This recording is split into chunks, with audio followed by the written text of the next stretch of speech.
Okay, I think we are live. Alaluwa, you can start now. Okay, good evening, everyone. Thank you for joining today's webinar. And we'll be discussing mastering professional documents. We're talking about CVs, statement of purpose, cover letter, and recommendation letters.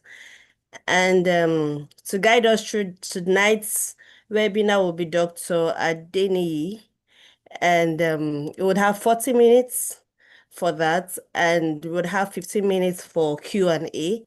Please, if you have your questions, you can put it in the chat box, or you can raise your hand so that you can be called upon when it's done with the topic for tonight. So please, let's take time, let's listen, and let's be very attentive because this is very important for all of us.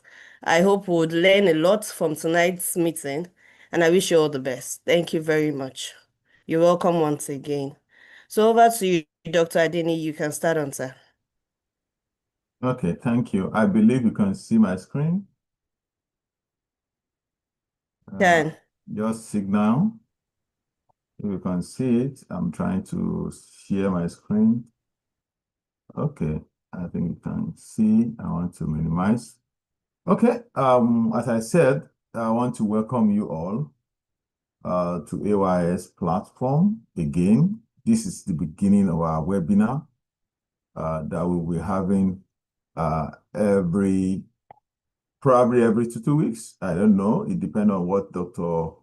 Assis Ishola and Dr. Oritoke and the training group will agree on.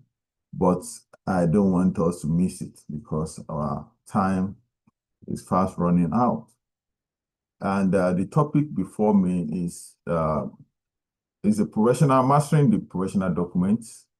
I will touch on based on the CV, statement of purpose, cover letters, and recommendations. And I believe all of you know me by now, therefore I don't need to do much about this introduction of myself. CV. CV is a document that tells people what you have done, what you have achieved in your life on that profession. Therefore, in the profession you are, you want to tell people, this is what I've achieved. That is a CV. And usually, it's like people use this interchangeably with resume, but resume is not. Scientifically, we scientists use more CV than resume. Curriculum, see, and CV is curriculum vitae.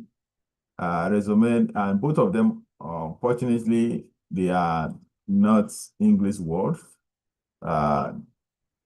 Therefore, curriculum vitae, which is called CV, is actually to let people know this is me on my paper.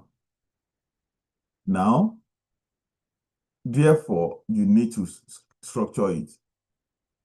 And you want it to, the length should not be more than, what people agree is that in those days, we just have a CV, probably 5 pages, 7 pages. Your CV should not be more than your career. If you are yet to have a PhD, your CV should not be more than 2 pages. Therefore, if you have a PhD and you have some qualifications there, you can make it 3. If you're applying for a postdoc, probably 4. And that. Then after 10 years, your PhD should grow 1 page. Your PhD should grow 1 page. Therefore, if you are a bachelor degree holder and your PhD is 5 pages, then you are doing something wrong. I just want you to let you know. Therefore, you bore people out, and you must be able to say put the right thing. For publications, if you have a lot of publication conference attended, let them. Those things are not really important. Anybody can attend a conference. Let them know, how do you attend the conference? Do you get grants? Then put your grants. Leave the conference indirectly, because most of those things you duplicate them on your CV. You don't have to. Then the statement of purpose, this is called the SOP. Sometimes SOP can be, but for students, you know what the meaning of SOP. SOPs can also mean standard operation procedure. Therefore, but SOP in this case, you are talking about the statement of purpose. Why are you doing this, and why now? That is the answer you want to answer with your statement of purpose. As in your CV, you want to answer what have you done. Your SOP, is a draft of a letter, like a single page letter, explaining to your audience, your reader, why are you doing this particular project, why now? Why do you want to do it now? You have to make sure that you balance those things and you are able to justify why are you doing this, and what is the motivation behind it, and why is it now? And you must be able to answer the question which is not there yet, and why we, right? Because you are sending it to us, or you can say why them. You are sending it to them. You need to answer the question, why are they the one? Why do you choose them? Therefore, that's why you have to go through their background and tell more of what you have. Why do you choose them? Why do you choose their own department? Why do you want to do PhD in this department? Why do you want to go and do postdoctoral fellowship here? Why do you want to do this? You need to justify that. Then application letter, which is usually can be the first one, the front facing the audience, or we call it cover letter. Why you need to answer why they will need to select you, which means it's a form of your SOP. It summarizes both your CV and your SOP. That's why I put it number 3. Your CV is what you have done. Your SOP comprises of what you want to do and why is it now, and why is the location. Why are you picking this location? Because it's the location you are sending it to anyway, or the grantee, or the people that want to give you the grant, or the grantor. They are the ones to say, okay, you are you are giving me this grant because I want to take it here to go and get the money. And then you justify why are you applying for this position. You need to justify it on that. Then after that, you need a recommendation letter. I know some of you are not in a position to write, but one thing you should know.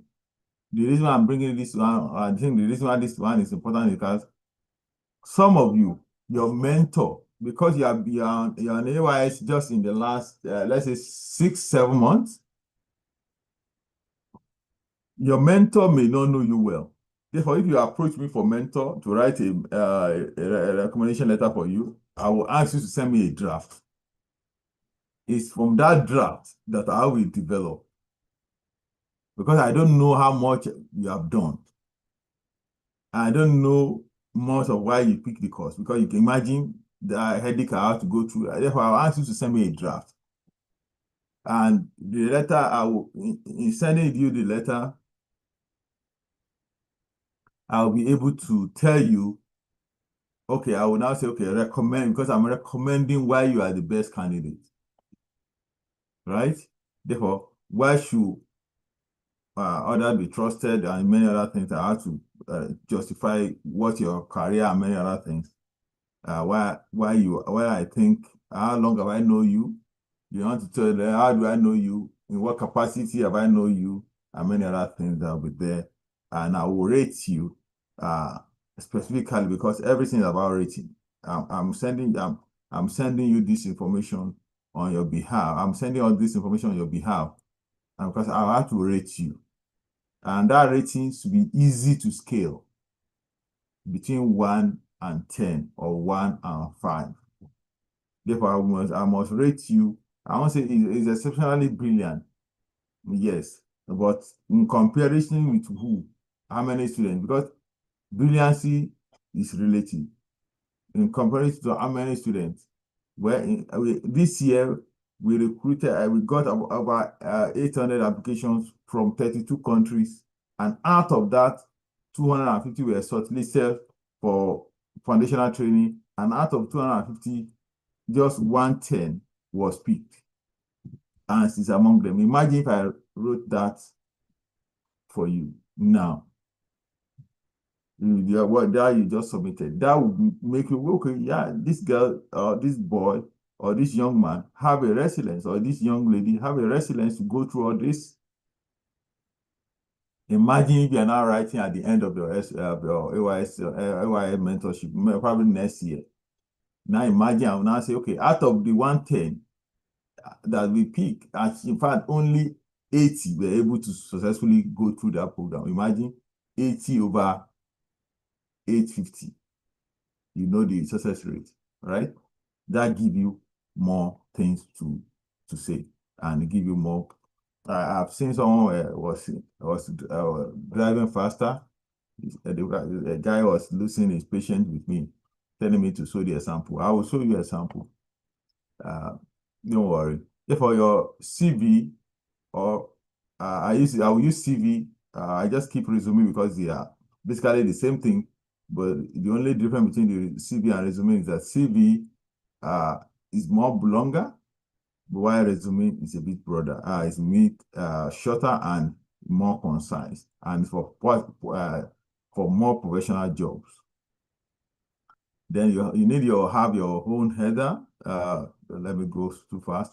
You need to have your header, your name, your email. Write your name well, the way it will be pronounced. If you are sending it outside your community, use an international format. Your first name first. My name is Philip. As you can see, the way my name appears, I'm Philip Adeyemi Adeniyi. Therefore, that's how my name will appear on my CV. And you put your education. Therefore, you can put your contact information, the name, email, acid, LinkedIn option. LinkedIn, all those are optional, but you can just how can they contact you? If you are sending your email, you can add your phone number too, because it can be helpful. Because I remember when I applied for Hebrew school, and I think in 2010, 11, I was picked, but they sent an email to me. Those days there is no smartphone, right? Therefore, they are just coming up. Therefore, you don't always have internet, at least in Nigeria where I was. And the email was sent. I didn't, because I only get alert only when I check my email. There are no notifications like today. And I was selected. I didn't respond, but thank God, Professor Nora Gaza is now a retired professor from Mohammed University, I think Prime University in Morocco. Just call me. I was on my way from Ilorin. I can't forget, from Ilorin, from Ibadan to Ilorin on Lagos Ibadan Expressway.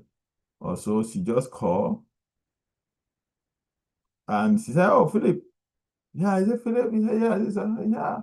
He picked you and you did not respond. So, oh, okay, then I quickly responded, and that's how I was able to attend the Hebrew school. Therefore, not for my phone number, they won't. Therefore, the reason I'm telling you this story is because I wanted to say, oh, your phone number may not be necessary, but sometimes your email may have an issue, and they want to reach you urgently, they can call you.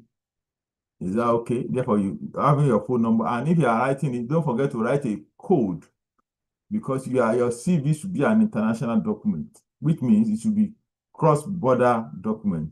Therefore, when you are writing, put your plus, your state, your national code, and your number the way it's supposed to be written. Don't just write, for instance, if you are in Nigeria, I don't know, you guys code of telephone or mobile phone in Nigeria is 08 something or 0. I think there are 70 or 070, and I think there are some who have 020. Therefore, don't write that. You have to put plus 23480, then your number. That it make it easier for those people to because you don't want them to be checking your area code before they die. Your number, they will be able to put it directly and they reach you. Then again, is you want to put your education. What are the important part of education? You want to put the year you graduated, from when to when they attended the program. Then what about the degree you have? And then if you have a thesis, what is the title of your thesis? And then who were your advisor? Yeah, just put it to them. Just put their name. Because you don't want your CV to be too big. Just put Dr. Or you can put Dr. Philip Adeniyi. You can do that.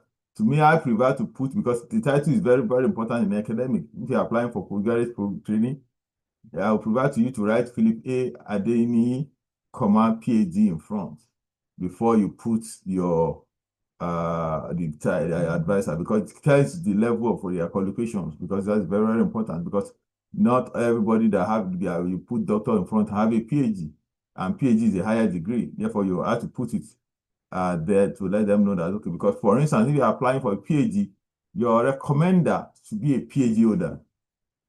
Yeah, if you are, therefore, you can't be using, even no matter the profession that person qualified, no matter if the person is a surgeon, the best surgeon in your city, you can't be using a surgeon who is not a PhD holder to recommend you to go and study PhD. He doesn't know what that means. Therefore, you must put the degree you're applying for. Those who will recommend you to have that degree.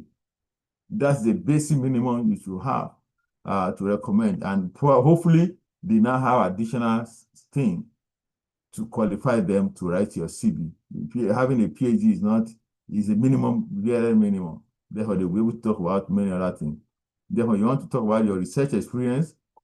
When you're talking about research experience, you want to talk about the location where you did your research. What about the research you did, and during which period? What are the skills you gather during that period? Then you talk about your publications. Usually, you divide your publication into two. Broadly, if you have a review, let the review be the original article be the first set, and the review be the second set. And if you are lucky to have a book, you can put the book as the third. Therefore, under publication section, you have section A, original article, or peer review article. People call it peer review these days. Peer review articles, then review articles, then third, section A, peer review, section B, review articles, then section C, book or book chapter publication. Therefore, you can have those things on your CV. You can see all other things doesn't have a section except your publication that you have section. For your degree, you may have a section, but it doesn't. You don't need to put section. You don't put the latest up. Always arrange them from new to old. Always arrange them that one. It's good to have it new, because that's the most modern thing they want to first see. Because once you have A, the reason why arrange new to the old is important is because there's some things once you have, people don't bother about the next thing. For instance, if you have a PhD, then because where you're applying for the PhD is important. Therefore, where you have your BSc, nobody may care. Therefore, that's why it's very important. Then skills. Then you want to list your skill sets, and be careful. Sometimes you don't have to list it.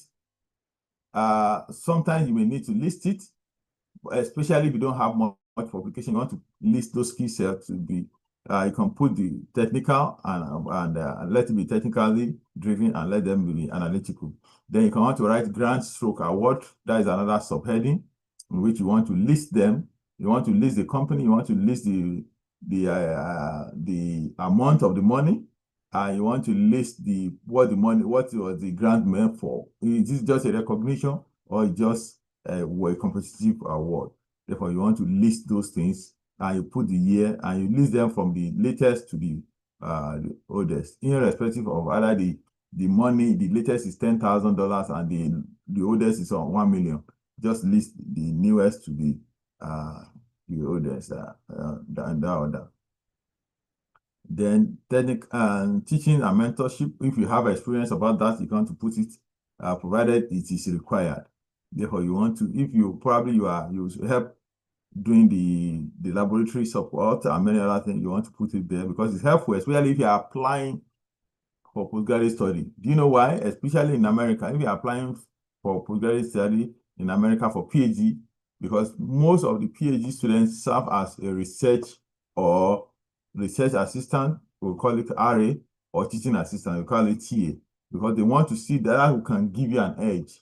You say, okay, oh, yeah, we can give him an RA, we can give her a TA position because you are being paid to do your work, not because of that work, but some other because of some other activities that you will do around them. Then you want to attend, you want to tell us about the conferences you attended, and you want to list the paper, the title of the paper, or you can list it another of the just as they will publish it, the title of the authors. In this position, you have to bold your name. Where your name appear, bold that portion, let them see it. Then you can list other authors that are along with it, and the title of the paper, and the conferences where you attend, where you presented it, and the dates. Then you can put the form of presentation, if it is oral or uh, poster presentation. It doesn't matter. It's very, very important that you do that. Then you can list services or leadership role that you have attained. And the last one that is not there is the member of society that you belong to. Sometimes if you're applying the program, I'm screening and I notice that you are under, you are a member of the society that I am, like just as I'm proud to see. I don't know if many of you see the AYS here, just on my desk. If I'm proud to be a member of AY, I say AYS, ISN, and if you're a member of ISN, then I'll say, oh wow, you must have met in the, oh, imagine you put it that you were up there, you put a conference that you were in which conference we had, that ISN conference I attended last. Okay, you were in Honolulu, 2022. I'll say, oh wow, you're in Honolulu. Oh wow, I was there too. Oh, I didn't even see you. Well, many things. Those are connection points that you want to establish with your people.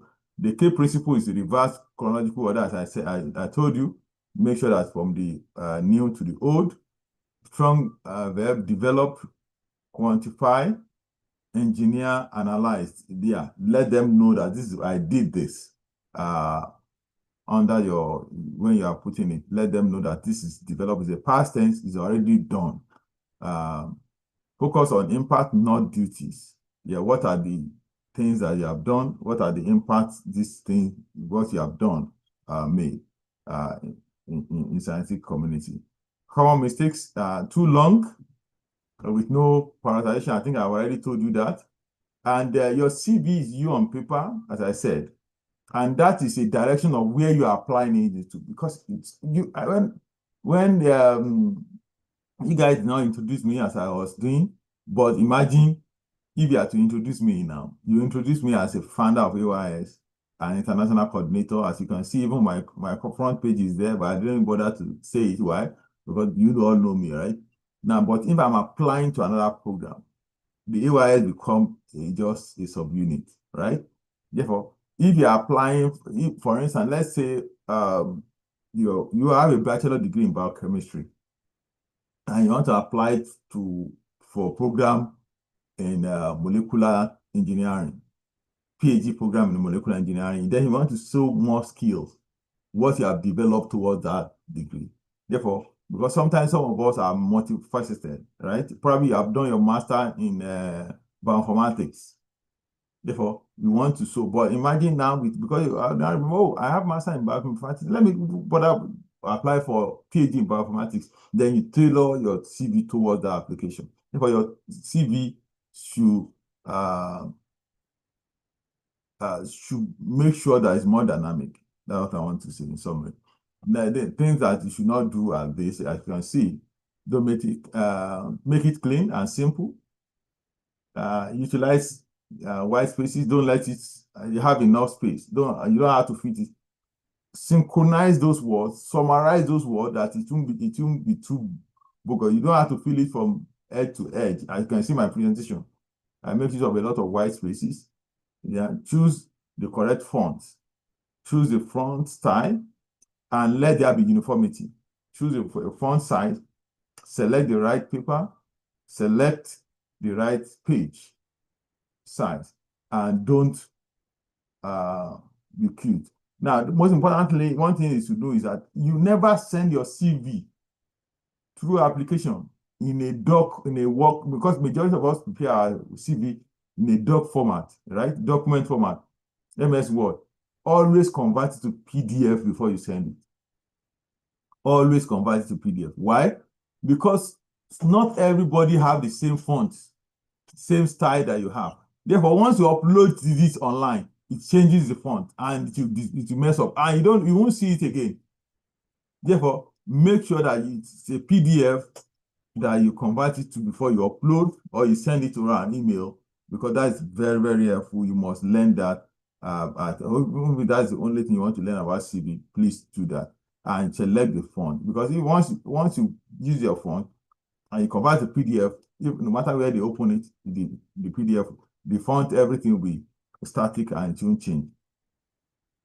And in case you want to know what difference between resume and CV, and here I have it here. I talk about the length, about the focus, education, experience. You can see additional items they want to add, then durations of experience. You want to put all those things. Generally, no more than 10 years of experience listed, if extremely pertinent 15. Therefore, you don't want to add too much on that. Usually, you use, as I said, you choose the size of paper. Usually, people use A4. You have to use A4.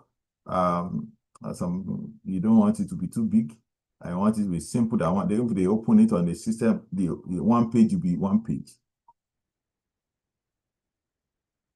Then these are the basic elements of the CV. As I mentioned it, you can make sure you take all those things into consideration. Your name and title, professional title, and I said, let it be universal. Many people, you are used to local CV in which you put the date of birth, the local government of origin. I'm using Nigeria as a case study now. You want to put your town, place of birth. Nobody know all those things. Nobody need those things. The basic information about yourself is up. You don't even need to talk about either you're male or female. That is not necessary. Because some people may be biased. Let your credentials speak for you. Nobody want to know your religion, because except you are applying for it. Even if they said only this religion will apply. Once you apply, they assume you are who you are. You don't need to put all those things. You don't need to put your country. I'm a Nigerian. No, it's not necessary. I'm Cameroonian. No, where your address will show where you are coming from, and majority of people coming from their address, they are from that country. Therefore, don't because you can be screened out based on those things, and because of people who are biased against you, they will say, "Oh, you guys are not do good." No, just let your paper speak for you, and don't forget your contact.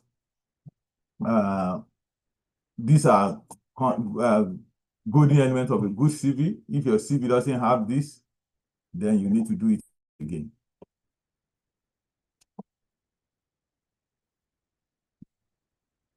And these are things you need to know before you send your CV out. This position you are applying for, what is the position you're applying for? Because that will help you to tickle your CV to fit in. The job description, criteria stated in the call for application. They will say, do they say, oh, this person should be able to qualify to be able to do this. Then look at your CV. Does it contain any evidence of showing that you are able to do that? If not, modify it if you are able to do. As I told you, your CV is not static. Even you see a good portion of a CV, you can copy the section. You know why I love the way this person already, and you can modify it in that form. Is that okay? Other necessary information that are relevant for the position you're applying for should be added. I told you, in your CV, you don't need to use the same CV to apply to every job. No, except you're applying for a position. Let's say I'm applying for PhD in anatomy. Therefore, I can build a simple CV for that and I apply this for that.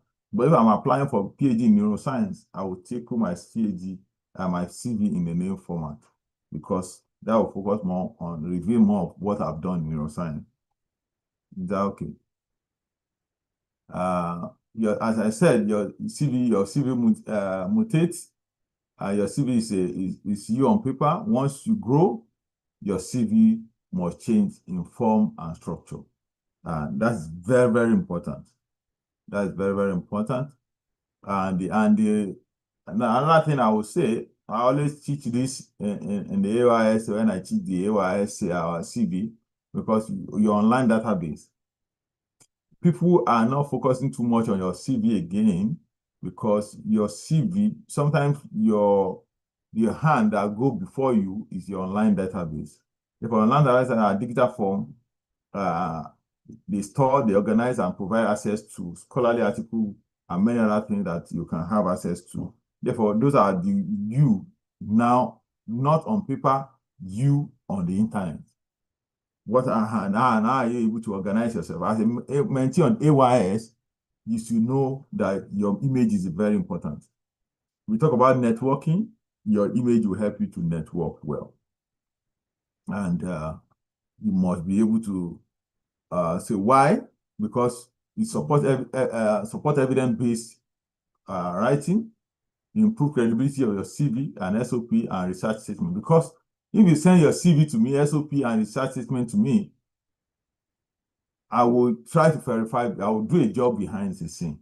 And these days, what I need to do is to type your name on ChatGPT, or for instance, or Grok, or Cloud, and ask them to describe you to me. In fact, these days, if you Google your name, Google also have the AI. There's an AI section that will summarize something about you. That is you, your online database. That is very, very important. And help to identify recent and highly impactful application from you, because I will query all those things and many other things. You are strengthening grants and application. That the reason why is because those are things they will check. They won't rely on only what you submit. Therefore, they want to do their own background, and in that background check, those are things they will find out about you. Take away from this is that strong professional writing is built on a strong literature foundation. And online database are entry point to credible knowledge. Therefore, if I want to find knowledge about you, I'll just Google your name. And this day, I can say I'll AI your name. I won't put your image there. I've said it in AI, you don't put people's image, you can type their name. And if you generate something about them, and many things. And these are my simple online database. You can see, I just screenshot this morning when I was preparing it. You can see what I created about myself. These are things people may know. You can see this is my back cover. This is me. Make it clean. And I have my LinkedIn. You can see ferroptosis built up brain iron triggering Alzheimer's disease. That's a paper that reported our work. I just screenshot it and I put it there. And you can see information about me, my picture here, and then many other things. This is what I see from my end. I don't know what you see from your end when you look at my page. Another thing, this is a LinkedIn. I screenshot this LinkedIn about 5 years ago, but this is what I have there. If you go there, this is what I see. My name appeared there. I can see, I think I was at LSU then. Oh, that was a long time ago. Then this is the same thing for my, I think it's the same time I screenshot this. You can see that was when it was Twitter, right? Now it's on X, and the colors is no more blue, it's a black. And therefore, you want to, and this is myself, I use this as a back cover because I'm proud of Ibro that used me then as a cover page. This image was taken in South Africa. And you can see I just represent myself. This is who I am. You want to see what would they see? I can see I say my mentors, neuroscientist, and entrepreneur. That's what I put there. And if you go to my Google, this also was, I think I might change my pictures on Google. This was the same period. You can see my source are my citations and index, then light DNA. Those are things that I have there as well. Therefore, those are as those ones when I was at LSU. And you can see my other name that many people don't know is there. Part of it you can see Oluwaseun. That's my name, and I put it there. Then now you can put the statement of, let's go to the statement of purpose. Now I gave the brief introduction to the definition of the purpose of the statement of purpose is that you are writing to justify why you are writing and why is it now and what you are trying to do. The SOP is a story of intellectual trajectory and future direction. Trajectory is we are building, you have to first build a base upon which you want to launch. Therefore, tell us what you have done. That will assure us that you can do what you say you want to do. Therefore, you have to first show the evidence of what you are able to achieve and what you want to go and do and why you want to do it and why our lab or this grant will help you to achieve that. Those are things you want to have. And what are the structure? Open hook. You want to sell people. Research. You want what you want opening. You want to what you want to say, and the opening hook is that people will read. The first two lines that people will read that want to read the rest. You want to let it be catchy, research interest or turning point. Why do you choose? What is your research interest? Or why are you turning to this? You are, as I said the other time, you do your master in bioinformatics, but you want to go and do a PhD in technology or AI. What make serve as that one? Make it believable. Don't just write anything. Make it believable. Hone the academic background. Or why do you go into science in the first place? Was it because you lost someone or because you read a book that led you into believing that something like this can be happening, should not be happening, and you want to make a change, you want to contribute to that? Let it be known. Have to be early. Your academic background that qualify you for this. You have to say a bit, especially if you have a good performance, academic performance, your first or second degree, you want, or even PhD, you want to show it. That in my class, I was able to be graduated as the best graduating student, or I graduated as the top 10%, one percentile of my class, and so on and so forth. During that period, we're able to achieve, we're able to get some grants. It's like, don't forget your CV, you are already stated. Everything must synchronize. Everything you talk about in your SOP, in your cover letter, should be able to locate. They should locate it in your CV in any format. Although no one should. If you say you have achieved something on your SOP, it should be seen in your CV. If you say you have achieved something in your cover letter, they should see it in your CV. The three, they should not be contradictory. The three documents should be able to talk as one, because this is all about you and your achievements so far. And likewise, the testimony, because all those three documents, you wrote it yourself. The testimony for or against those three documents will come from a recommendation. If you can build a skyscraper on your CV, but your recommendation say, oh, you are good in building single-story building, then you know that will fall flat. There is a disconnect. But is that you did not tell your mentor that now, oh, I was able to build a bungalow, but now I can build a skyscraper. You have to show them to convince them, then they'll be able to put it on your recommendation letter. Skills and tools. What are the skills you have developed, and what are the tools? Why is this program? I mentioned it other time. Why is this program on this institution? Why are they choosing this program? What are the things that motivated you? You have to tell the story and let it be believable. Then what is your future goal? After graduating from our program, after achieving this grant, then what do you want to do? What would that give you? Is it because you have to use it as a launching pad? I want to have this PhD degree, I want to go this for this fellowship so as to be able to do this. You want to say it clear and believable.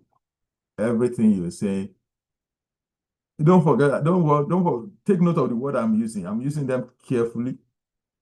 I didn't say it must be fact. I didn't say it must be true, but it must be believable. What you are saying, people must believe it. Oh, this is why? Because it must be realistic and it must be achievable within the time frame, right? If it's not believable, even if you really are convinced that you can do it, but if you present it in such a way that it's not believable, nobody will believe you because they don't know you. You are a stranger to them. The key principle, narrative flow is very important. Don't list it in your SOP. Show evolutions. Let them know that you have grown over time.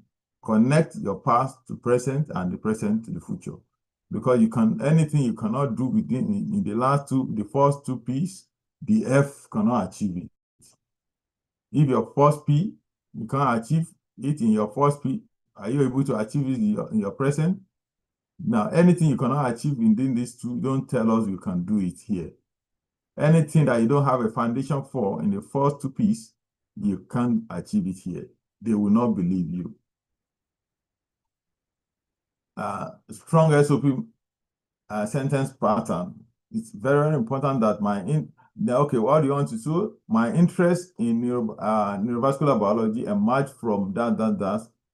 And for over my 10 years of 5 years of studying the H brain that with or without dementia, and was strengthened through this and leading me to focus on this. You want to put that clearly in your letter. And your application letter, I think many of you know it by now. The core idea is that you want matchmaking document, as I said, between you and a specific role. Now you are writing it, you want to apply to be to come and do PhD in my lab, and you are sending a cover letter, or you want to apply it for a job, or you just want to write a letter to me to apply to visit my lab. You want to say, okay, yes, sir, I've read through this, I did this. You want to match the role that you're applying for, you want to match it with your experience. And you want to show. Introduce yourself, position you're applying for, and plus your interest. Why do you pick the institution? Why do you pick us? Are you just sending? Though they know. They are applying to several institutions, they know, but you want to tell them. Just as a young man cannot approach a lady and say, well, dear Alalu, I really love you. You look beautiful. You know, I saw a lot of girls in this class, and they are all beautiful. And I just walked. I said, let me just pick one. Yesterday, as I said, I just say, okay, let me pick you. In fact, yesterday I spoke to Favor.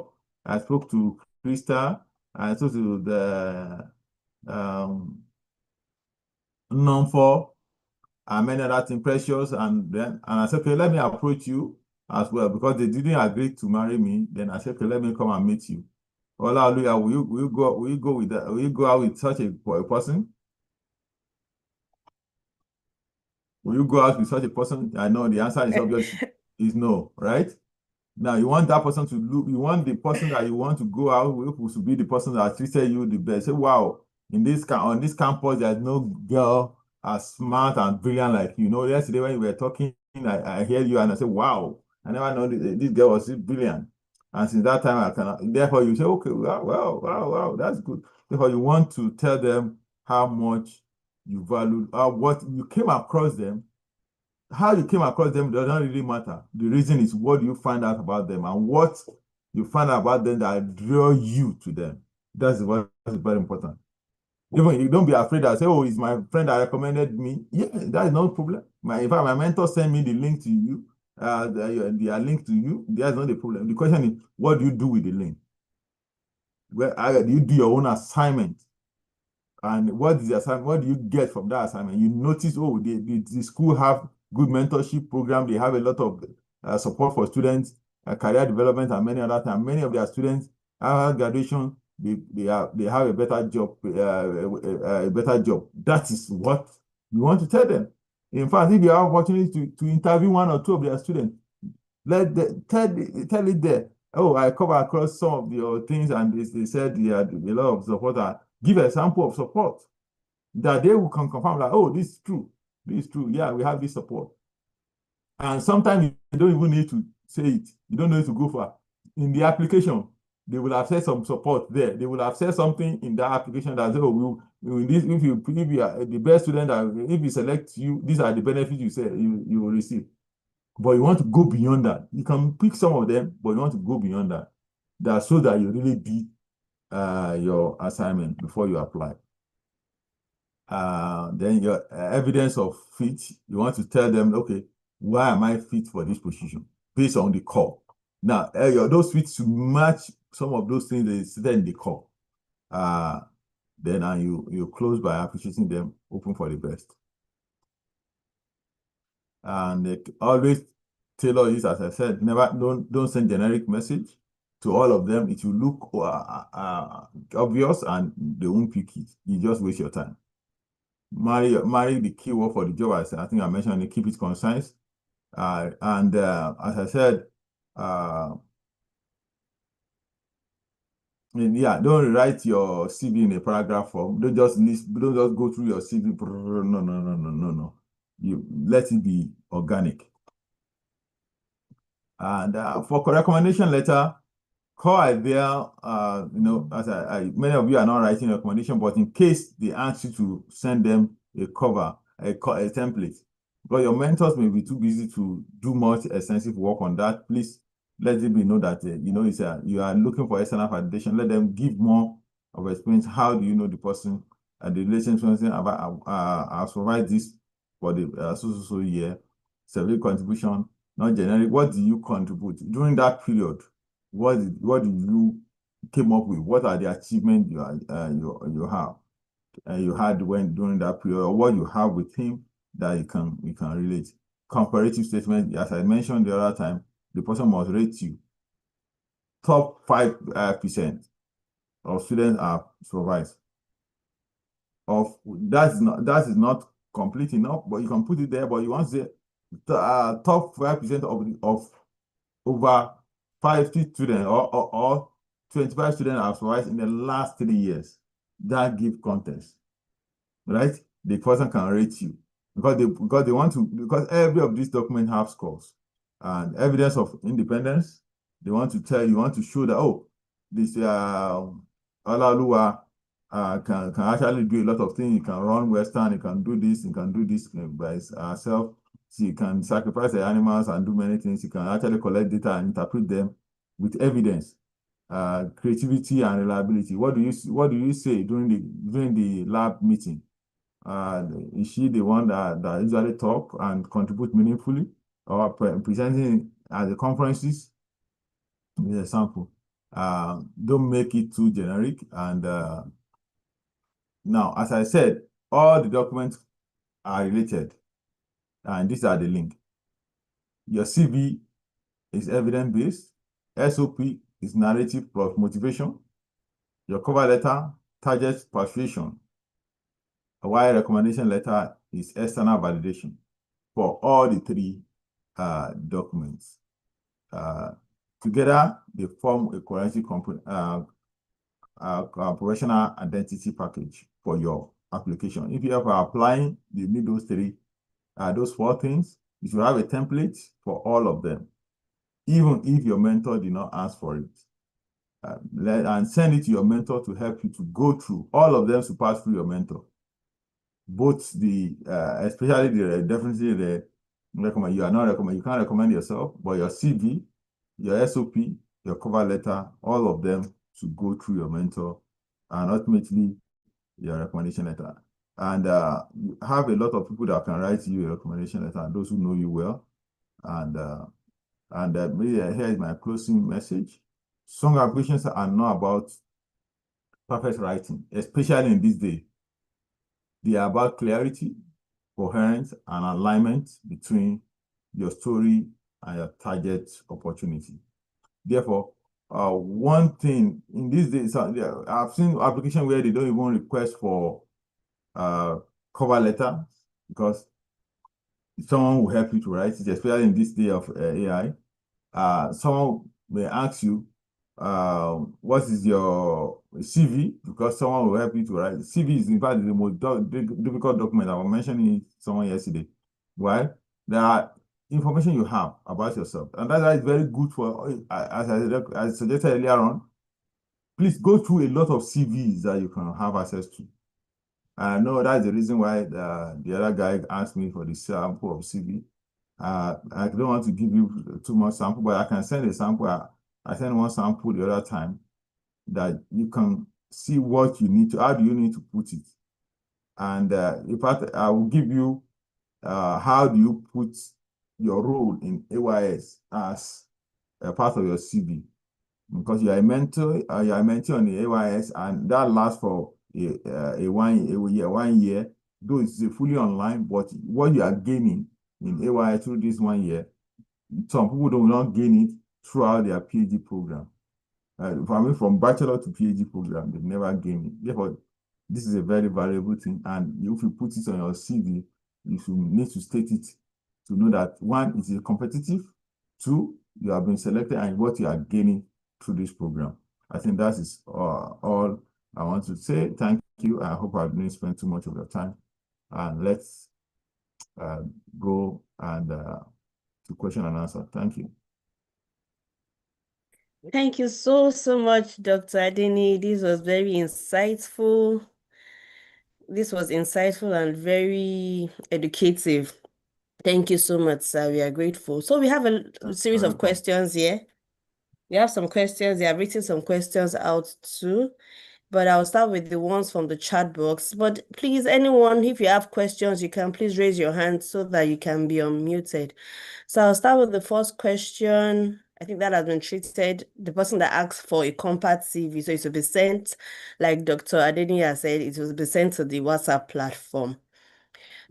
That's okay. It's asking for a compact CV that compressed a long list of publications, because I guess the person has a lengthy list of publications that he needs to put in a presentable mode. So yeah, if you have a list of publications, to me, list if you are master students or in fresh graduated PhD students, your publications will not be more than 10 to 15.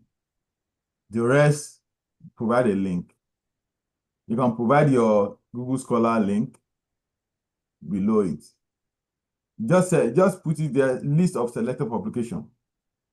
And let me say this one, especially for Africa, most of us who are from Africa, because majority of, when I mean those who are African based, many people have a lot of publications in a year. Some people may have 5 publications, 3 publications, 4 publications. If I were you, if you are applying, don't do that. Remove them in a year. Don't list more than 2, right? And list the best of those 2 where you contributed, where your name appear conspicuous. For instance, probably you are the first author, you are the second author. List those ones. If you have that's when you have a lot. And that's one criteria. If you know, how do I screen? How do I know which ones to do? That's criteria 1. Criteria 2 is there are some of you that are coming where you publish in the same journal, back to back. Reduce it to 1 or 2, especially in different years. Therefore, why? Because those things show signal of low quality. Low quality. You can signal low quality. Say, oh, probably this guy knows the editor, that's why they publish. They publish in the last 5 years, you are publishing in a single journal 4 times. Right? Why? Does it mean that you know the editor, or why is it publishing in the same journal? Therefore, that can show the sign of low quality. Therefore, those are the criteria 2. The third criteria is that is this paper relevant to the application I'm applying for? If not, remove it. They will find it on your online database. but you don't have to. You don't have to, because that can make you to have unnecessary long CV, because you want to say, even conference attendance. Conference attendance also can increase, can lengthen your number of pages, but just reduce them to the last, just put it, the recent conference attendance, most recent publication, right? Or you can say some selected publication. Once you say it, it will tell you that you are not using all, you are not listing all of your of what the item you are listing there. Even if it is a grant, if it's a grant, for instance, imagine you are applying for a grant. There's a grant that you are always winning. You are in under level. You win that grant every year. Just make it a summary on that. Then you can list the rest. Except that if that's the only one you have, right? Instead of listing that one like 5 times on your CV, then you now list the rest. Summarize that one into one. Then you can that can give room for the other. Because you don't want to say, I won't give you one rule that, oh, list only the newest. No. You can list the old too, because progressivity is always very, very important. They want to see how you grow over time. Therefore, you don't want to list only, therefore you can select what you want to based on those three criteria that I just mentioned for you. And it has to do with anything you are listing on your CV at all. If it's your publication, conference attendance, and the grant one, and many other things they want to list, just list them based on relevance, and anything that seems to be repetitive, just synchronize them and let them go. If you have award is very good for your CV, but don't repeat those things, because once you repeat them, they sound as if it is no more unique. It water down the quality of that thing. Imagine how will you see if someone listed an award, you are receiving the award that you think is difficult. What is the award that is most difficult to get? Yeah, right? Can someone tell me? Let me allow. If you can, yeah, you can raise your hands up now. Yeah, I will mute you. What's the award that's very, very difficult to get in your field? Can someone tell me? Yes, Ruth. Yes, tell us. Maybe a Nobel award. Exactly, Nobel Prize. Nobel. Thank you. Imagine you are opening someone's CV and you saw someone get that for Nobel Prize. What will you think? Ruth, imagine you Yes, open a sir. CV and you saw it for Nobel Prize. What does that mean? It looks ridiculous. It looks God bless you. unbelievable, sir. Because it look fake. Automatically, once you open it, Yes. it look just fake on its face value. On its Okay. face value, it will look fake. It look wow. In fact, you can see how you said it laughingly, right? Yeah, that's how it sound. Yeah, and the same way, any other award, that's the most important award, right? In science, the most important award that we have is the Nobel Prize. Imagine, even as important, will you say, oh, this must be genius? No, you won't look at it that way. And now imagine that award that is nobody know in your locality, and you are getting it 5 times. That can signal bias and can signal low quality. Therefore, you don't have to repeat it, especially when you have many. Just synchronize that one. You can even put it, I got this award between this, it ranges from this to this. It will be like a scholarship. Just synchronize it there. When they are talking, then they can, because you want to make it genuine and you don't want to diminish the value. But when you have it too frequent in your CV, it waters down and it lower the value on those people that see. Don't forget that you are not there to read it. This is the operation. If you can laugh at 4 Nobel Prize on a CV, imagine what they will laugh seeing you winning the same award frequently on the same CV. Wow, what is that? Except is the best graduating student, the best mathematics student in 100 level. the best mathematics student in 200 level, the best mathematics student in 300 level, the best mathematics student in 400 level, the overall best student. That's a progressive. That one is, you don't have a choice on that one. It's not like selective. Nobody is selecting you. It's because you perform it. And that is clear, except if it's something like that. If it is just a grant, many things that you are getting in the school, don't just look for a way of synchronizing it to become one, not to duplicate it unnecessarily. Why? To present authenticity. Okay, thank you very much, sir. So we'll go to the next question. We have somebody, Precious asks that, is it recommended or needed to put a professional summary between EDA and education? Yes. Because sometimes we have stuff Yes, like I do that, that. It's on CVs my like that. it's on my CV. Yes, I have it. Yes, you can do it professional. And not well. I call it professional summary. I call it I think personal statement. Yes, you can. Okay, sir. You can put it there if you have something to add. But don't make sure that you don't want there are some things that you can let go, provided it doesn't lengthen your CV. If you are a BSc holder, master holder, and you are applying to be a PhD, your CV should not be more than 2 to 3 pages. Therefore, any other thing, if you can imagine the header is important, but it's not as important as an award, right? Because header is you are the one writing it. Because header is a part of your SOP. Don't forget the SOP it will be included in your SOP. Therefore, it will be included in your cover letter. You can let go of that. Yeah, you can trade that off. But if your letter is, by the time you are done with your CV is just like 1.5 pages. Yeah, you can add that one. Then that just adjust it and have a good font and arrange it. But if you are lacking space, you can let that go. Thank you, sir. Let me take one more question before we unmute. We have somebody raising up his hand at the moment. So we have a question saying, where does the work experience section fall? And under EDA, okay, the first question is, where does the work experience section fall? Then second question from the same person asks that, are we not supposed to put our professional titles, e.g. nurse? You don't have to. EDA. Okay, thank you. You don't need to put a nurse as a professional title because you don't need it. For instance, you already, because it's your CV, right?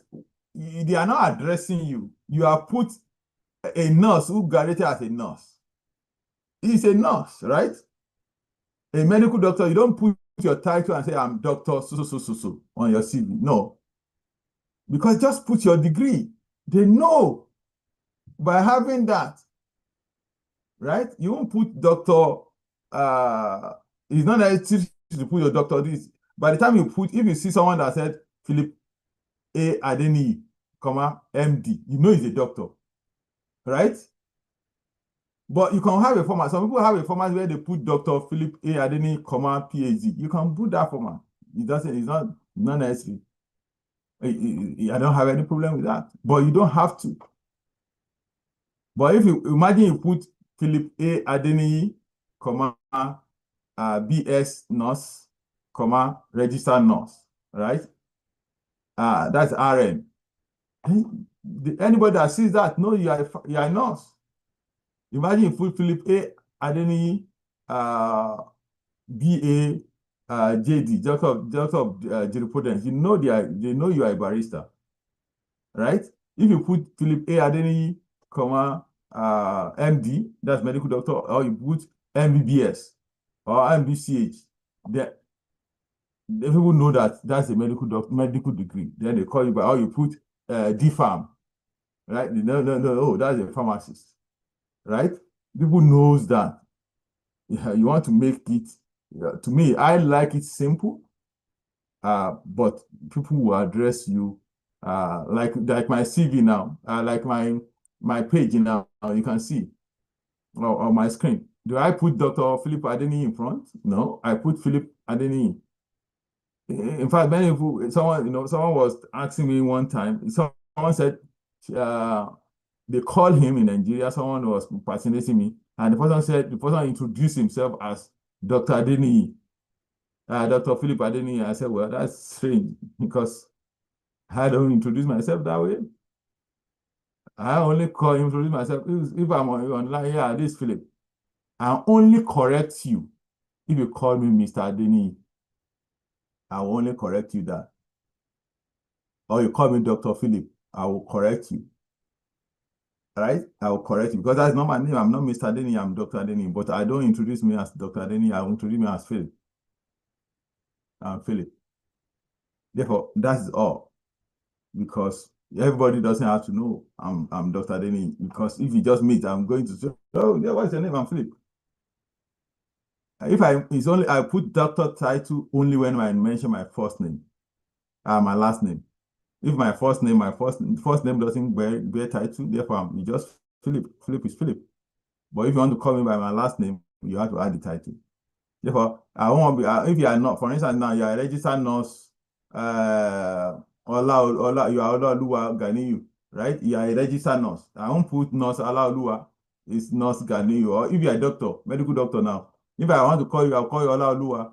But if I will call Ganiyu, I have to put Doctor Ganiyu. That's how to address people officially, and people have to know that.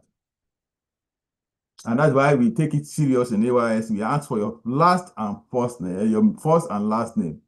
We always take it and we arrange it that way. Because as part of your recommendation that I mentioned, if you are writing me, no matter how diligent you have done on this, what we have talked, imagine you are writing me and you now say, Dr. Adeni, Dr. Philip, I know you didn't do your assignment well.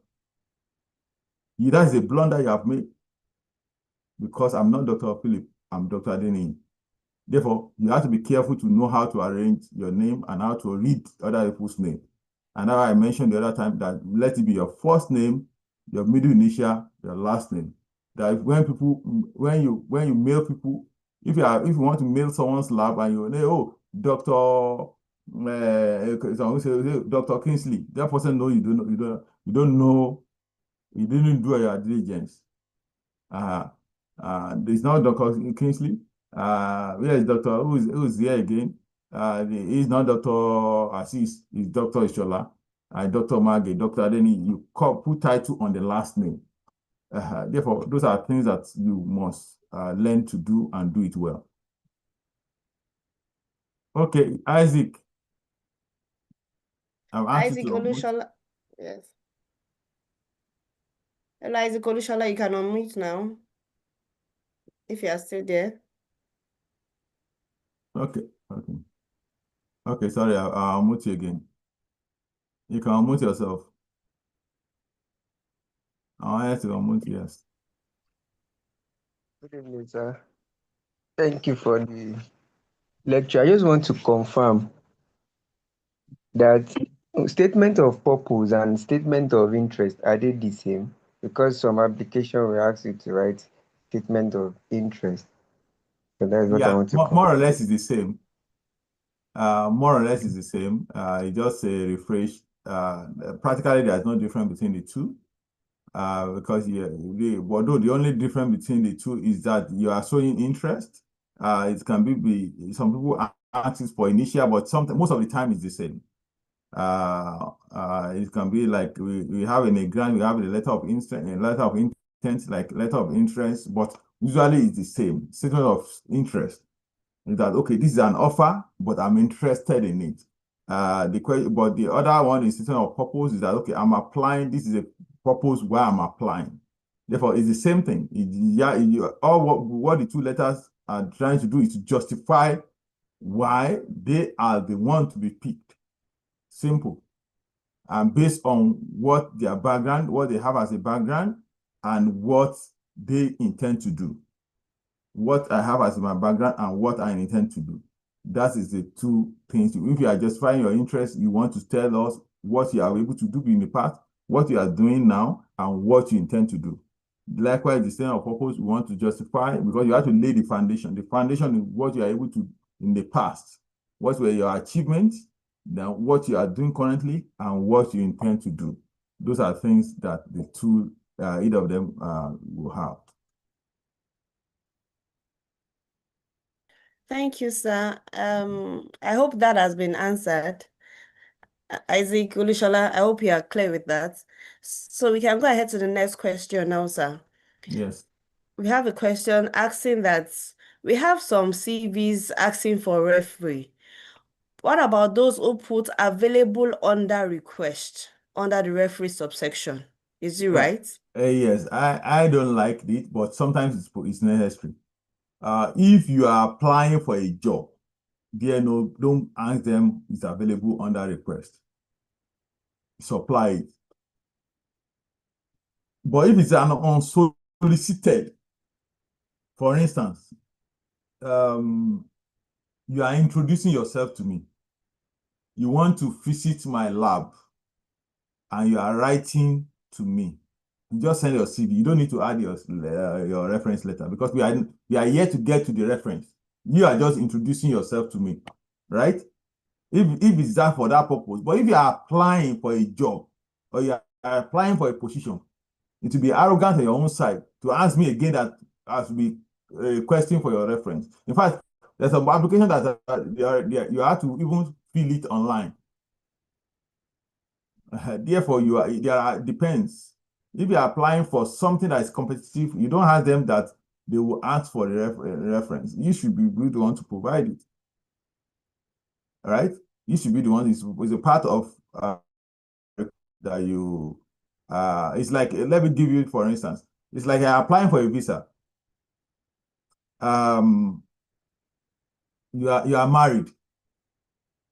The other guy, the guy that proposed to Olaoluwa the other time, Olaoluwa finally married him.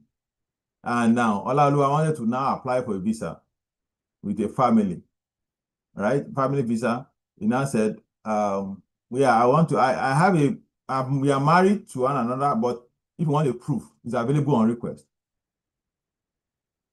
Do you think that is good? No, you should be the one to justify that you are married. Therefore, sometimes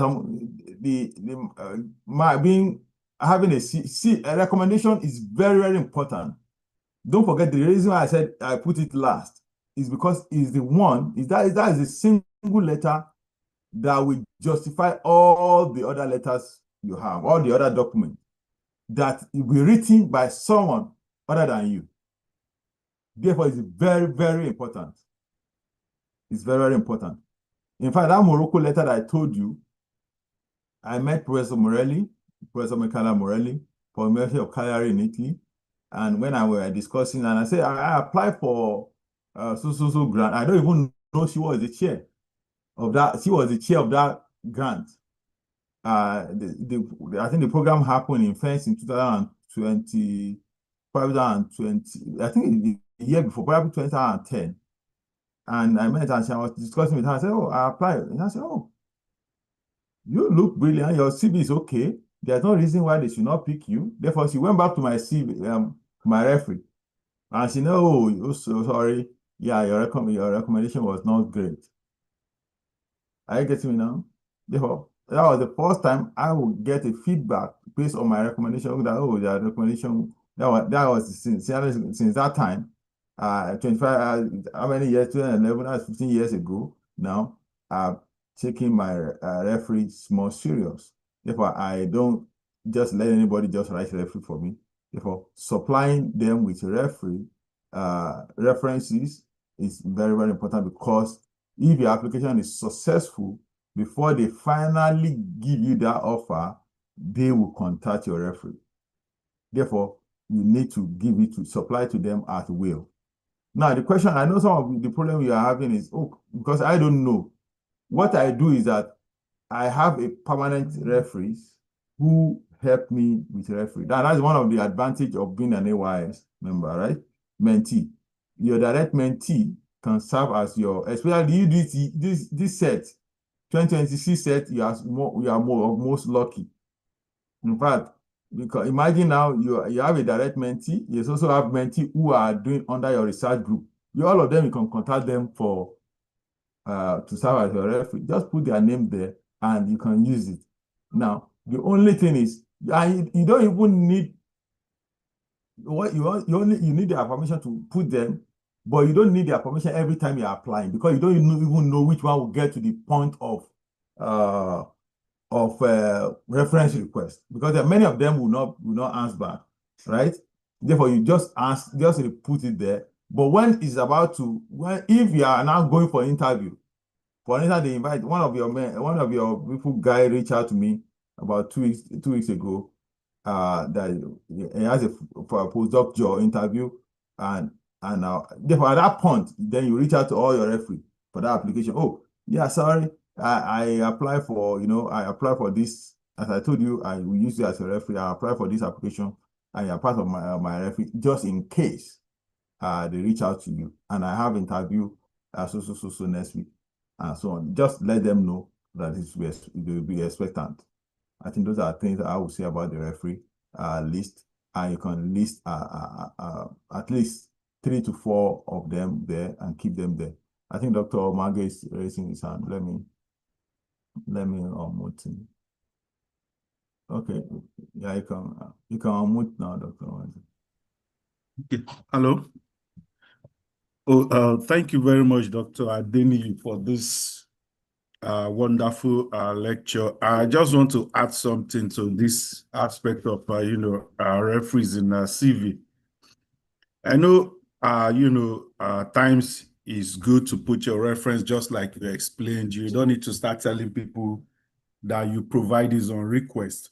But at times, there are some situations where maybe you are applying for different jobs, different things at the same time.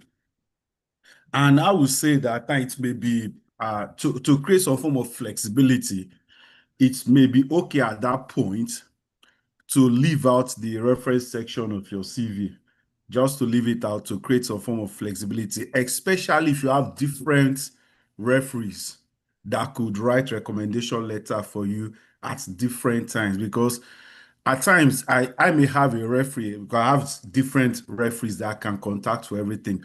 There are 2 or 3 reasons why that flexibility may be okay. One, if you have a referee, I don't think it would be ideal to be bugging that referee every time. Maybe you apply for something and you can make up to 100 applications or 200 applications.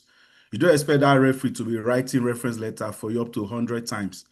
It's still not fair on that person's part.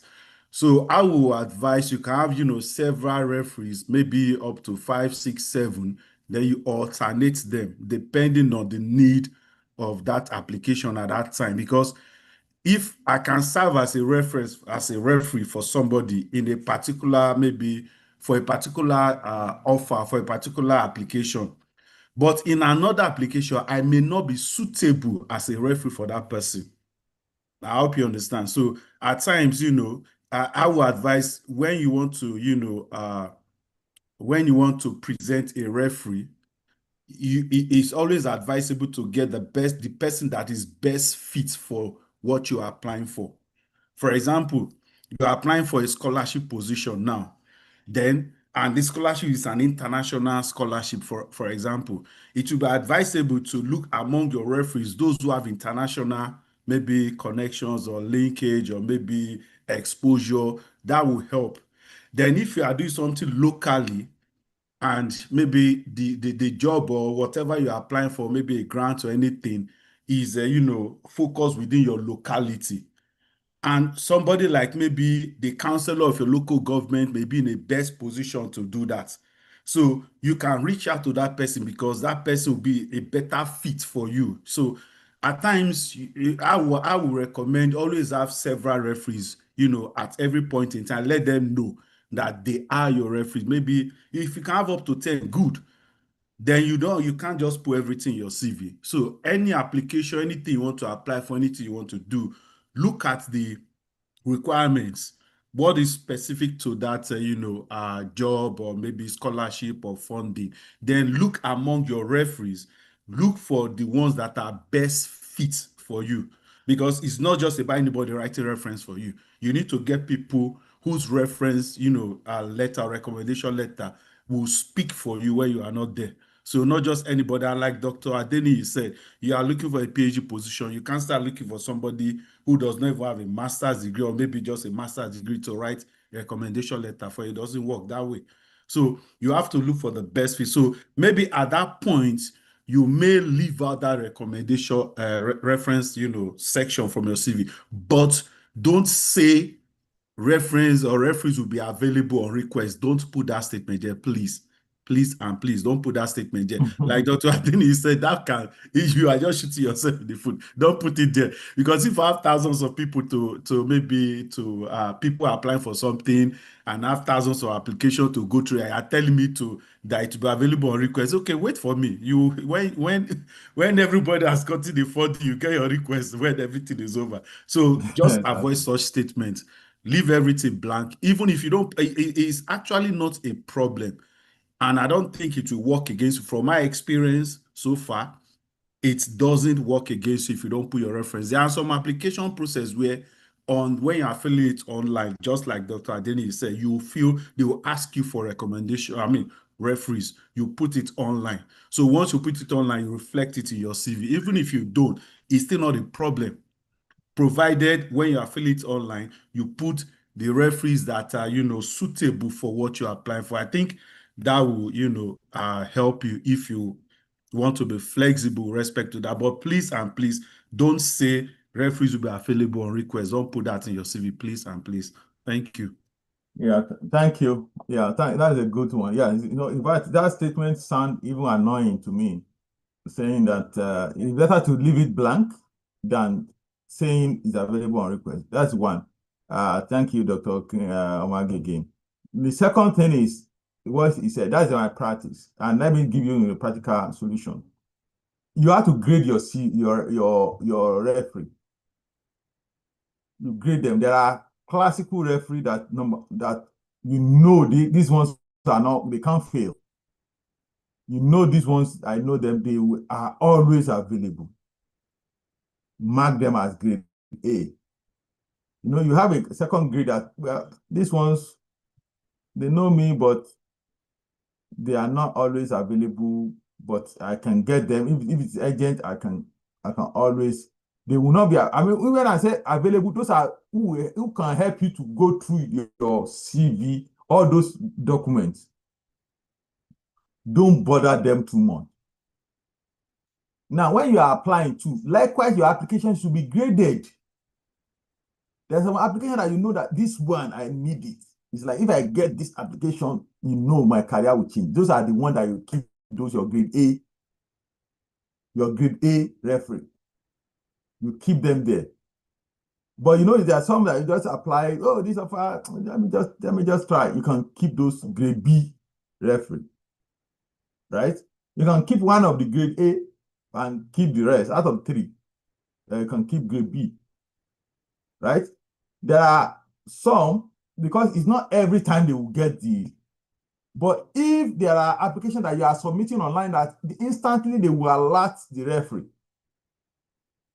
those you have to keep the grade A, majority of grade A, and some of grade B, if not all grade A. But before you now apply, you have to first let them know, right? You must inform them, I want to apply for this, and they request for your referee. It's quite different from the one that you listed on your CV. And therefore, that CV you are submitting, most of that application is likely you submit a CV.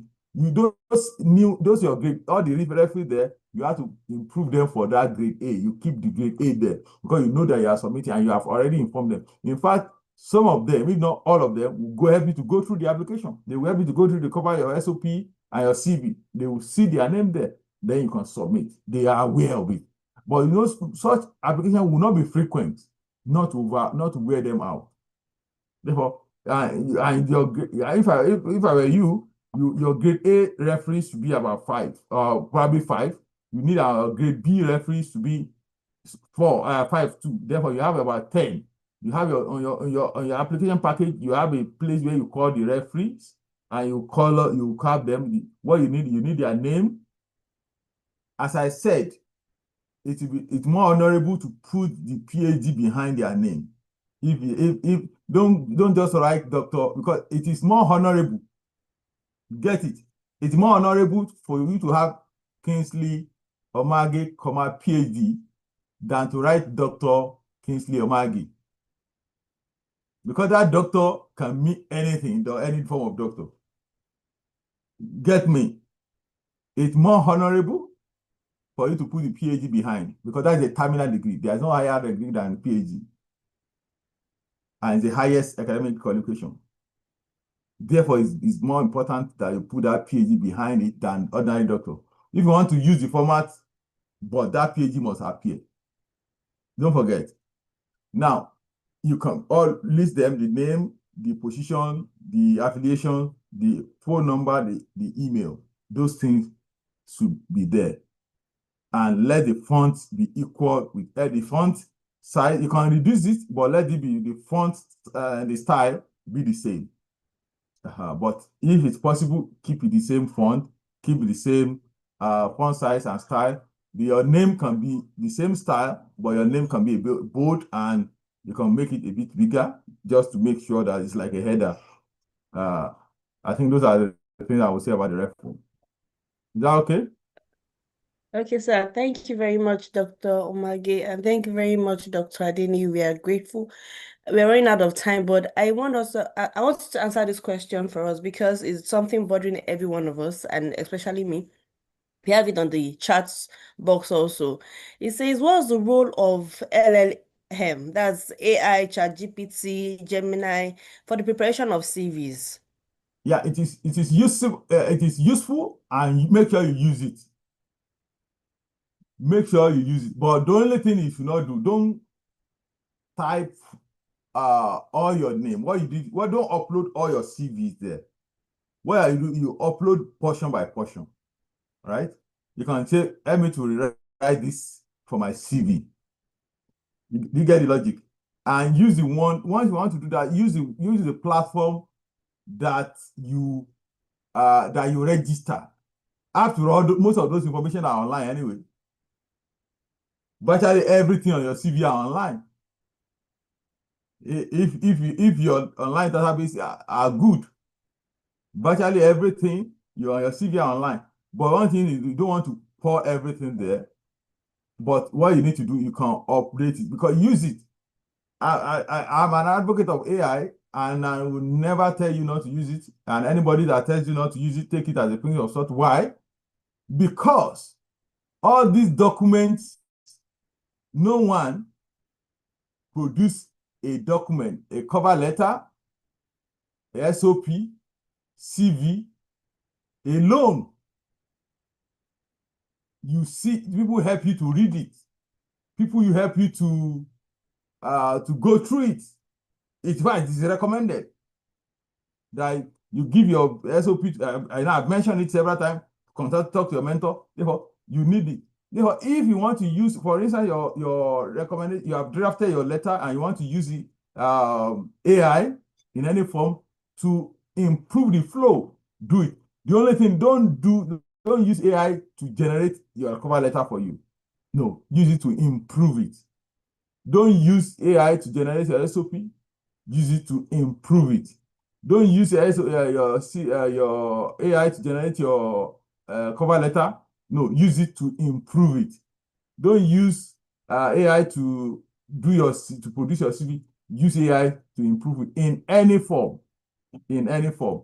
And be careful. Read it again. When it has improved, make sure it flows. And if I were you, do that before you send it to your mentor to help you to go through. I get you now. That will help you to have more human touch. They can help you. Not that after your mentor has helped you to put it there, you now put it back to AI to no. That will make it water it down more. The first draft, you can use it to improve it. Now send it to your mentor to help you to prove it, to go through it. Because AI is about improve the flow. You want to make the English to flow better than probably you want to do, but you can improve it. I will not tell you not to use it. In fact, use it to your advantage. Why am I advocating for that? Because future AI will be there. I've given the lecture before. They invited me to UI last year, and I delivered the lecture. I think I've delivered about AI lecture now in the last 1 year about 5 times. Why? Because those who use AI, we are the ones to replace those who are not using the AI. Because AI is a plus for us. all we need to do, just like we are using this social media now platform, we can chat. In fact, you know that when I was doing this meeting, I already put AI summary, but after this meeting now, it summarizes the meeting. It will mention you by name. It's not perfect. I will go through it. I just keep it there. For anybody that wants to do, I will send the document. I can generate it to generate the document. It's helpful, right? AI is useful. You can see. Look at what I do now. If I move away, the AI is already on this screen. It adjusts my screen automatically to the type. Probably you have noticed it most of the time when I move around. It adjusts itself back. Therefore, it helps me. Therefore, AI is our tool. We only need to use it wisely and not lazily. Is that okay? Use it and use it responsibly. And one thing, don't ever put another person's CV on AI. No. If you want to use your own information, use it. Number one, don't put another person's document. No. Don't do that. You are breaking the ethic rule. If it's your information, you are free to do that yourself. Number one. Two is don't use another person's picture on AI. Don't feed another person's picture on AI. Don't do it. And one thing, if AI also have, you can even give a prompt that every information you have, if you, for instance, you want to chat with AI and you want AI to delete every information you've chatted with it after, you can give a prompt. Let there become. I want to be able to review all this, but once after the conversion, I want you to delete it from your database memory and put a threat there. Be sure that if this information is lack, I will surely take a legal action. AI will not store it. It will delete it from the metadata. It will not be stored over again. Therefore, those are precautions that you need to take, but don't feed another person's information on AI without their legal approval. Is that okay? Thank you. Okay, Dr. Ben Azo. Dr. Ben, I've asked you to unmute. Thank you.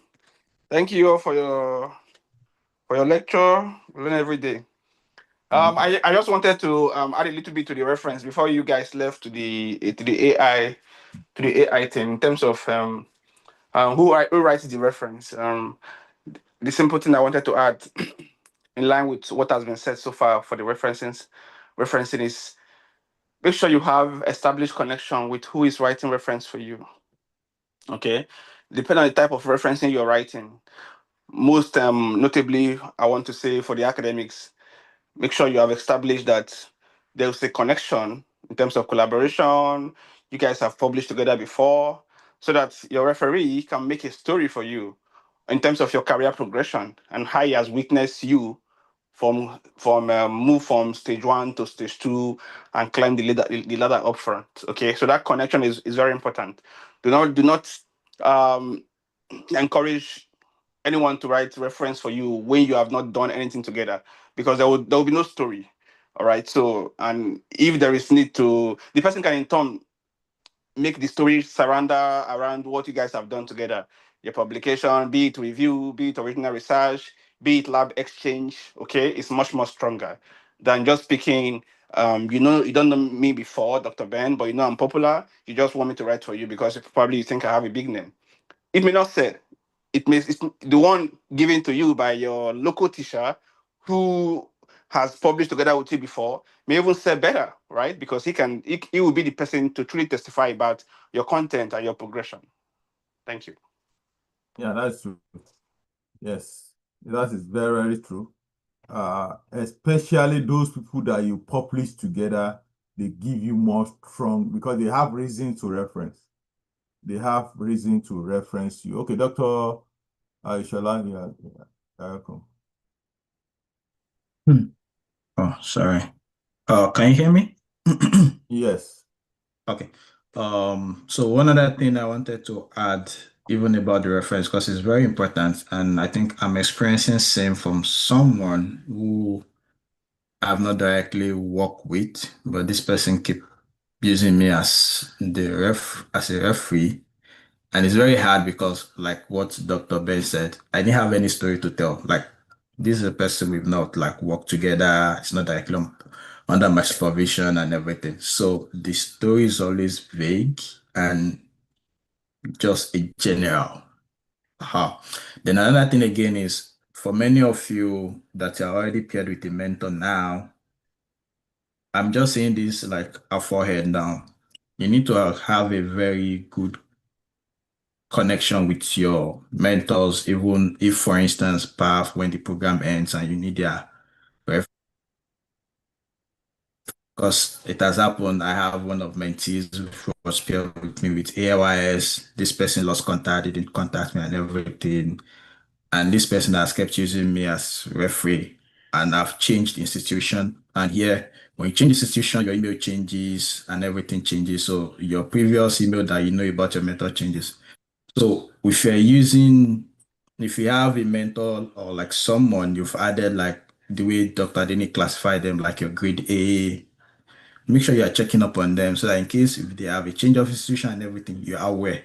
So when you are trying to make your life-changing career application that you think is really interested with, like you're really key on getting, you don't put the details of a mentor that is already obsolete, that is no more current, and you are not even checking on the mentor to ask if to know if they have changed institution and everything. I keep just putting their name because you already have their former email address and things like that. And you're just keeping it in your CV or just putting in the application. The application will just be going to email that can be delivered. Find some schools that you applied me, deem it fit to notify you that hey, some of your reference are not receiving the mail. Maybe they have this email bouncing back. But some we just like even don't notify you and everything. And that's how you keep on missing out some of these opportunities, thinking you are not qualified. But the problem was that you didn't have a up-to-date information of your referee on file. And that's why nobody was able to give any comments about you. Thank you. Thank you, Dr. Oishola. And in fact, that is a mistake that you can make, but it is a sign that you don't even deserve what you're applying for. Because your grade A references, the referees, they are people that you hear from virtually every month. Therefore, there is no reason why you should miss their referee contact information, because if they change their position, you will be aware. You should be aware because you are updating them. These are people that are practically holding you by a hand to where you are going. These are people that they know you. If you get a grant, they are aware of it. They know you. They can even write a referee for you without asking. Those are your grade A. And if you don't have a grade A, the question is, do you have a grade A referees? Ask yourself, do you? The last application, the SOP, when you change your mind, do you tell them? Or you mean by a lecturer that taught you when you were in part 3, these are the ones you are calling grade A, because then you were his favorite. No, you are no more. As they say, Barak, soldier come, soldier go. We say that in Nigeria, and Barak remain. Lecturers hardly have favorite students for too long, because there will always be students. But you have to keep constant communication. Let the updates. Let them know what you are doing. Okay, yes, last year I tried the application and didn't success, but this year I'm planning to apply for this. And likewise, even your grade B, occasionally reach out to them as well. But your grade A, you communicate constantly every month, at least once. And that's why AYS mentor-mentee relation meeting is at least once in a month, an hour. Because those are grade A referee for you. And your first meeting, you will tell them everything about yourself. Oh, I did this, I graduated with this, I did this. One of the mentee reached out to me, writing an application. That's why I know she had a first class. She had a master's. She's currently doing her PhD, and she applied for this. She told me of the grant, and she consulted. Yeah, we had a meeting. She's your mate. She's your current set. I reach out. I don't know. I don't even know. Samuel is your coordinator, right, for this group. I don't even know much about Samuel. Well, because you reach out to me and I was available. Okay, yeah, you're applying for this. Okay, send me this application. I went through it. I sent me your CV. I went through it and I sent it back to her and she applied. Therefore, that is what I'm expecting her how to let me know how successful the application is, right? Because I want the feedback. I won't ask. I told you I'm expecting your grade A. You should keep them posted, updated every time about your career. Don't let it be a surprise. And likewise, we're doing that communications, you will see. And that's why you should follow them on their social media. If you're on Facebook, do you have your mentor on Facebook? If you're on LinkedIn, do you follow them on LinkedIn? If you're on Twitter, do you follow them on Twitter X now? Follow them because sometimes they won't call you. Now, oh, yeah, I just got another promotion now. No, but when you see that celebration, you know. It's from there you know they are celebrating their birthday. You send a message to them. Oh, hi, happy birthday. I wish you this, blah, blah, blah. That's our thing. Those are things that keep you in their mind and make you, as they are grade A referee, you become grade A mentee on their own end as well. Because you are the one to move on the ladder. Like the mentee I talk about to you about now. If that mentee keep me up to date in the next 1 month, in the next 6 months, she move the ladder of the mentee that I reach out to, that I am mentoring. Though this year I don't have any of you guys that I'm mentoring, but if the lady keep me up to date, she become my grade A mentee. Is that okay? And I hope you are not grade C mentee to your direct mentor on this platform. Thank you so much, sir. I also had an experience of recent. I had an application that I needed to process, and I needed 3 academic referees. I had 2 academic referees on grade A that I had easy access to. But unfortunately, the third referee, I now had to start shuttling between my undergraduates lecturers. I tried one, it was requesting for letter and all that, but there was another person I just thought, okay, let me try this person. And immediately he sent the reference because we had a personal relationship even while I was back in school then. And it's eventually I got the approval of the application. But one thing I would just advise everyone is when you have such referees, you also send a message of appreciation when eventually you get their reference letter. Don't just have a relationship based on what you want to get from them. Try to find out how they are also doing, how is their work and everything. Get interested in what they are doing. So by the time you want their help or their assistance, they'll be willing to help. They'll be willing to reach out and they'll put the best reference forward. And with this, we'll come to the last question for this webinar, which is saying what the difference between top 1% and best graduating students. That's a question from Mohammed. What's the difference between saying top 1% and the best graduating students? Well, best graduating students, everything depends on the caveat. They look the same, but if it's best graduating student is the best graduating student, there's no definition for that. That is 1% of 1%, right? 1% of 30 is what? Okay, let me use the easier math for you. 1% of 100 is what?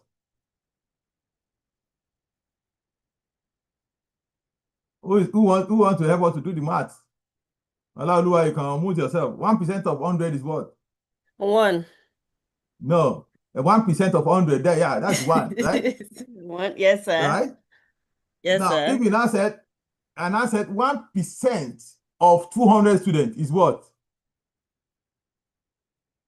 That is 2, right? Now, if I say you are the 1%, you are among the 1% of students that I'm comparing, but in that class there are 300 students, which means you are one of what? I'm practically saying what? Who will answer? Who will answer? I want to know if you get the math. 1% of 300 students. I said Olaoluwa is 1% of 300 students. What does that mean? Yes, she's top 3. She doesn't mean, yeah, thank you, Suba. Yes, she's top 3. Doesn't mean she's the best. She's just top 3. Therefore, both of them are different. If I said she's 1% of 10 students, then automatically I'm saying that probably she's the best, but I'm not saying that she's the best. The clearest letter is she's graduated as the best graduating student in our department in the year 2025, among which we have 500 students graduating in that set. Because you are the best graduating student in your department doesn't mean you are the best graduating student in the faculty. Because you are the best graduating student in the faculty doesn't mean you are the best graduating student in the college. Because you are the best graduating student in the college doesn't mean you are the best graduating student in the university. Therefore, your referee need to put all those things in that order. Don't forget that if I said you are the best student in the faculty, definitely mean you are the best in the department. And if I said you are the best students in the college, automatically means you are the best student in the faculty, right? Too, because you have already beat that. And if I said you are the best student, overall best, that's why they use the overall best student for the overall best student in the university. Definitely means that you are the best in your department, you are the best in the college faculty, you are the best in the college, then you are beat all. Therefore, you have to easily rank those people that way. But if you are putting percentage, you have to put the number of the students you are. It's about, they always say it. When I'm feeling, they say at what number are you considering this student? Of what population? Therefore, they want you to know what rate do you come out with. If, as he said, Alaluwa is the best student, is my best student in the last 5 years among many, among so number of students, then that give you the quotation. Or they may ask you in the class. If you are saying the best, she is happened to be the best neuroanatomy student in part 3, right? Therefore, and in the class is class of 400 students. Then she was the best of my students in the class. That's the relationship. I may not be a supervisor, but I was just a lecturer that taught her neuroanatomy, and she happened to be the best. That's the rating that I'm giving her. That will help them to understand how they will allocate the mark. Is that okay? Therefore, it depends on the total number. Once you put the percentage, the reviewer, the reader want to know among how many students. Therefore, it depends on what you mean. Top 1%, it is a percentage. It's not the top most student. It just among the best. That's the meaning. It's like saying it's among the best 1% of my students. That's the mean top 1% mean. Top 5% mean among the top 5% of my students or of the class, as the case may be, based on when you rate. But the most important thing is if you put the percentage, put the number, then they can do the math.